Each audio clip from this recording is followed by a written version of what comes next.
Hi, Horde and soon to be Horde.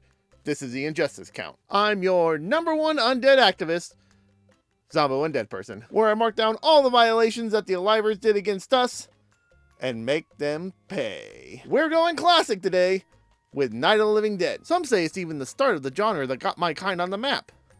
But I say, there's an imposter in our midst. You're a big fat phony! Give me some of that classic gore, please. The movie starts off with a very, very, very long driving sequence. Did the 60s just love these things? This is almost as bad as Manos. The car pulls up to the cemetery as the woman, Barbara, and the man, Johnny, complain about the weather and long drive to pay respects. Well, I'm sorry, living is such an inconvenience for you. As Johnny and Barbara get to the tombstone, Johnny is still complaining and degrading and treats his sister like garbage, even going as far as trying to find ways to scare her about a man walking in the distance. They're coming to get you, Barbara. Instead of walking into the opposite direction, Barbara walks towards the man, and the thing they thought would happen, happened, and the man grabbed the girl. But not everything is really what it seems, because guess what, Horde? I speak Undeadnese. So I'll leave the subtitles down here so you actually know what they're saying.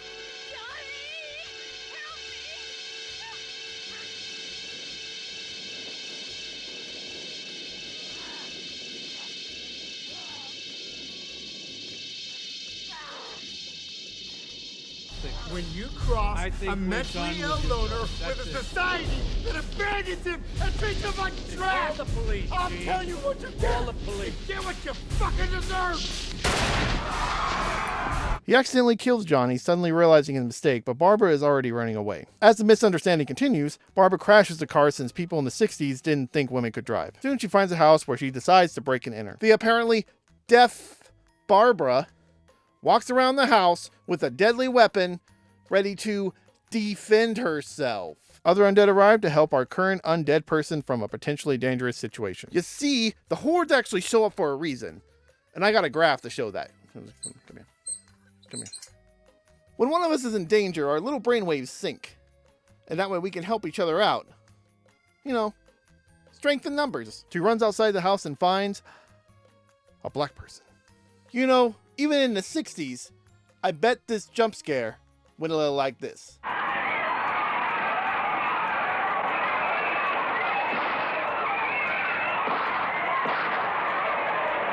This new guy, Ben, shoves a woman into the house to protect her against her mistake. This is obviously her fault because she can't read undead nonverbal cues. Out of gas and the phone not working, Ben notices 2 undead people he wanted to murder. You know, I'm pretty sure this Ben character is pretty hungry to kill. In true serial killer fashion, he jumps out with a crowbar and bashes it through their skulls, which leads into our first violation. Very much an Aliver thing. Shoot first, don't ask questions. Even here, he literally was seeing if she was okay, asking for some water, and barely able to defend himself. Right back to the murders. Obviously, another violation.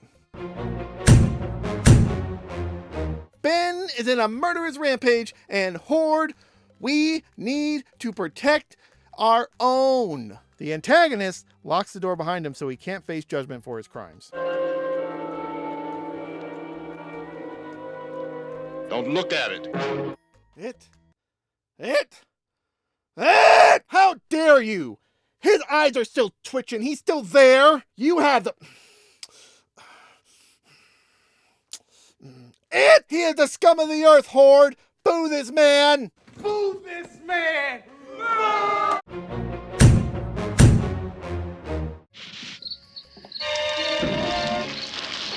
He's afraid of fire. I found that out. Of course he's afraid. You just set him on fire. In front of us. Yes, anyone would be afraid. That is a terrorist action, sir. He saw those screams. Burning one of us is a statement. Easily a violation. Truly an evil person. After forcing Barbara to help board the house up, in the process, Ben tells a story about a car crash and how there was no one left alive and he was alone. Really, that's the story you're going to tell? That's what you're going to spin? Make us look bad? You took it as an act of aggression, so that's on you. That's all on you, sir. Barbara talks about the cemetery and becomes hysterical, wanting to find Johnny she still thinks is alive. She watched her brother die, and at this point finding not dead Johnny would be completely pointless. Manufactured drama. Here, this calm down. Calm down. Get a hold of yourself. After a good sucker punch from adrenaline-driven toxic masculinity, Barbara is knocked out cold. Oh, you would take her clothes off, wouldn't you, pervert? Ben turns on the radio where we are described as mass murderers and monsters. The media overhyping an event to gain the views, ignoring the ramifications to eradicate a whole group of people? No, that would never happen. How can you say such a thing? This sick man lights a death stick and finds guns and bullets. Find a way to help the killer kill faster. How convenient. He gaslights Barbara to tell her that she's safe and heads upstairs to hide the dead body. The news continued to spread propaganda about the undead killing and devouring the flesh, allegedly. Flesh eating? Sure. Killers? Debatable. Two more Alivers, Harry and Tom, come out of the basement with Harry more excited for a radio than anyone has ever been in the history of mankind. Sure, you must know what a girl screaming sounds like. Those things don't make any noise. Maybe we don't want to talk to murderous psychopaths. You ever think about that, Ben? They argue if they want to die in the living room or the cellar. While they continue to argue and belittle our kind more, we find a way in. Ben holds us back while Ted slices one of our fingers off. Another violation. Ben shoots and kills the one with no fingers. Definitely another violation.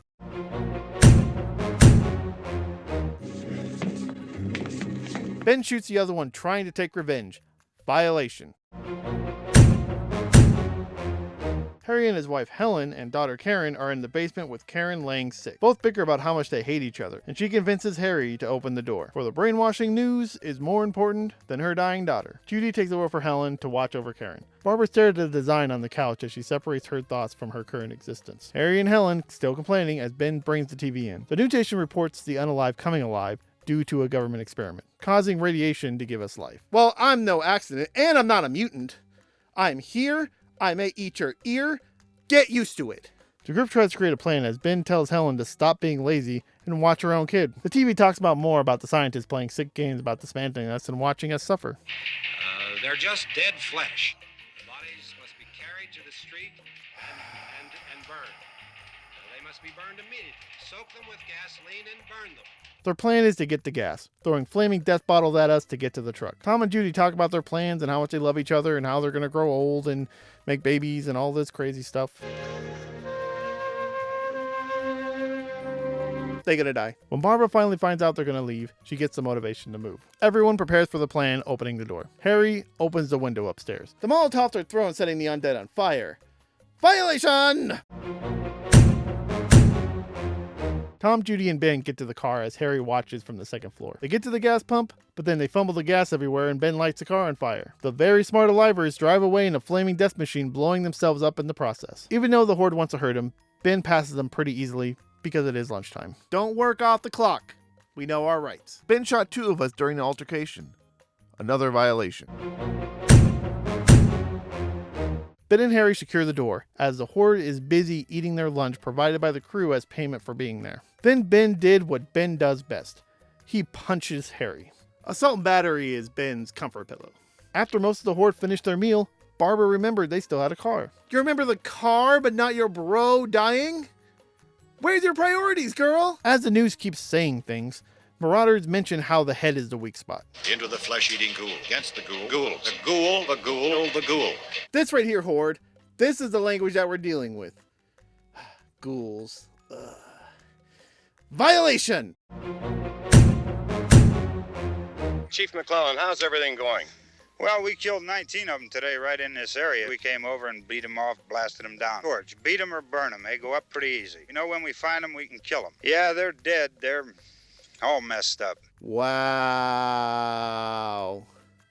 Well, since this chief has zero chill and he sees us as less than dirt, he, himself, everything, his existence, his mere everything is a violation. The power goes out. We try to get into the house to save the poor Alivers from the darkness. They reject us as Ben drops the gun, which gives the opportunity to Harry to grab the gun so he can try to kill Ben. Ben fights off Harry and steals the gun in typical serial killer fashion, then kills Harry in front of his wife. We try to take Helen to console her for her sudden loss. Harry stumbles downstairs to Karen and falls to his death. Barbara steps in to break off the grieving horde as Helen breaks free to see her daughter become one of us. Karen kills Helen for, I would assume being a bad mother. Maybe at some point, Karen was hungry. These things happen. We are able to finally remove Barbara from the dangerous mass murdering serial killer Ben. The rest of us try to take revenge for our comrade. Karen tries to join us while Ben aggressively pushes her to the side. Violation. Ben heads downstairs and sees Harry to be one of us. And then he decides to murder Harry, as he do. He waits for Helen to wake up and murders her too. Since they did not have an opportunity to be a part of the Horde, I'll count this as a violation. Ben barricades the door and contemplates his devastating acts against the rejects of his own humanity. He stares at the door with his gun. The morning comes as our revenge subsides, as we learn to forgive and forget, as we are very much a forgiving community. Just in time for the murder-hungry marauders to cross the plains. Comb the desert, you hear me? Comb the desert! As they comb the plains, the violations just come in. Ben is finally murdered by his own kind by the shoot first, ask questions later marauders. How ironic. They burned the bodies they slaughtered to hide the evidence of their bloodthirsty ways. Dang, Horde, that was a wild ride. When I say that, I meant my blood pressure going through the roof. Well, it would if I had any blood left. If I did, through the roof! Let's all look at the count, everyone.